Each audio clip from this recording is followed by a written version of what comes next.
ਸਾਹਮਣੇ ਕੋ ਪਾਕਿਸਤਾਨੀ ਮੁਬਾਰਕ ਹੋਵੇ। ਇਹ ਖਬਰ ਚੈੱਕ ਕਰੋ, ਠੀਕ ਹੈ, ਦੇਖ ਲਈ ਤੁਸੀਂ। ਇਹ ਖਬਰ ਤੁਸੀਂ ਚੈੱਕ ਕਰ ਲਈ ਹੈ ਕਿ ਜੀ ਸਜ਼ਾਵਾਂ ਹੋ ਗਈਆਂ ਜੀ ਸ਼ਾਹ ਕੁਰੈਸ਼ੀ ਨੂੰ ਤੇ ਇਮਰਾਨ ਖਾਨ ਨੂੰ, ਮਤਲਬ ਕਿ ਪਾਕਿਸਤਾਨ ਦੇ 2 ਗੱਦਾਰਾਂ ਨੂੰ ਸਜ਼ਾਵਾਂ ਹੋ ਗਈਆਂ 10 ਸਾਲ ਦੀਆਂ। ਉਹਨਾਂ ਦੀ ਫੋਟੋ ਦੇਖੋ, ਦੇਖ ਲਈ। ਇਹ ਉਦੋਂ ਦੀ ਫੋਟੋ ਹੈ ਜਦੋਂ ਨਵਾਜ਼ ਸ਼ਰੀਫ ਨੂੰ ਸਜ਼ਾ ਸੁਣਾਈ ਗਈ ਸੀ ਨਜਾਇਜ਼ ਤਰੀਕੇ ਨਾਲ।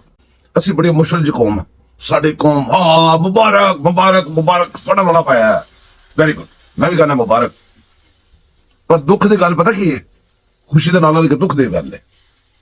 गद्दार की सजा आइंदे च रही सजाए मौत, और गद्दारी हुई है साबित शुदा है, साबित हुई तो सजा हुई है ना, तो सजाए मौत की बजाय 10 साल को दिती गई। पहली गल।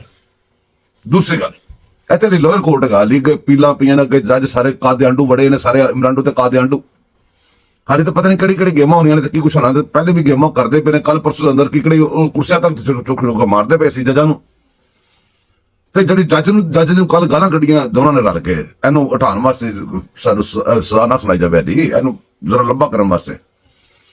ਹੋਰ ਕੋਈ ਬੰਦਾ ਕਰਦਾ ਤੇ ਉਹਨੂੰ ਤੇ ਜਨਾਬ ਉਹ ਇੱਕ ਧੋਨੇ ਦਾ ਰੱਦ ਵੀ ਲੱਗ ਜਾਂਦੀ ਸੀ। ਇਹ ਹਾਲੀ ਤੱਕ ਵੀ ਅੰਦਰ ਰਹਿਤਾਂ ਹੋ ਰਹੀਆਂ ਨੇ, ਤੁਸੀਂ ਕਿਉਂ ਨਹੀਂ ਸਮਝ ਰਹੇ? ਕਿਉਂ ਭੰਗੜੇ ਪਾਈ ਜਾ ਰਹੇ? ਸਜ਼ਾਏ ਮੌਤ ਨੂੰ ਹੋਣੀ ਚਾਹੀਦੀ ਹੈ। ਇਹਨੇ ਗੱਦਾਰੀ ਕੀਤੀ ਹੈ, ਸਾਬਤ ਹੋਈ ਹੈ, ਸੋਚੋ ਜ਼ਰਾ।